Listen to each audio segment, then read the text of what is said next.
Member for Kalamunda. Mr Speaker, I just want to start by first acknowledging all Western Australian police officers who have served in the line of duty to keep our community safe, particularly those who have suffered serious and catastrophic injuries as a result of that service.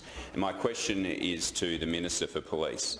I refer to the case of former police officer and WA Australian of the Year, Paul Litherland, OAM, who suffered horrific injuries in the line of duty.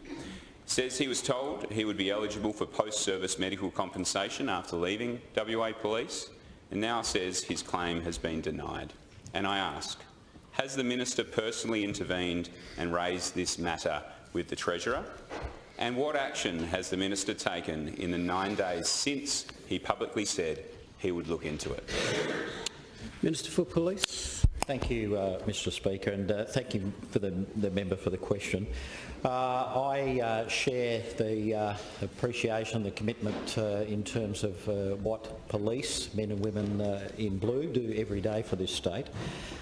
Indeed, Paul Litherland was a former West Australian police officer who unfortunately suffered devastating injuries during his service on a freeway where he'd stopped to assist a motorist.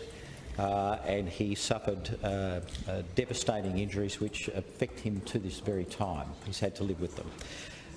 Paul is an amazing West Australian, a great contributor to our state, a former WA Australian of the Year, Order of Australian Medal, and now a respected and renowned Australian cyber safety educator.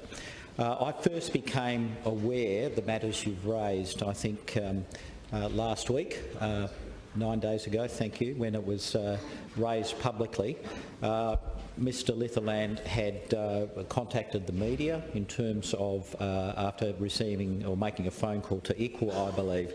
Now, I think that the history of this case was that Mr Litherland was awarded an amount of money and advised that while he considered that amount moderate, that there was potential for future compensation under the post-service medical compensation arrangements. And then, of course, he had not made any claim in that area, and just recently I think he made a phone call when he sought compensation from ICWA and was told he was not eligible. Now, I immediately on that day and said publicly, I had my office inquire with ICWA about the situation, about his eligibility. I don't have any formal response to those inquiries, but they were made on the day I became aware of this issue. I have enormous empathy for Mr Litherland and his situation, his service and his ongoing issues around his injury. And as I say, I have reached out. My office has made direct inquiries about that, and I'm awaiting further responses. Supplementary question.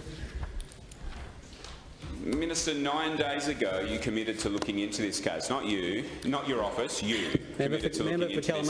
Explicitly, Member for Kalamunda.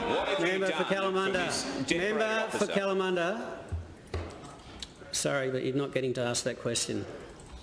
Member for Coburn. Thank you, Speaker. My question is to the Minister for Planning and Lands.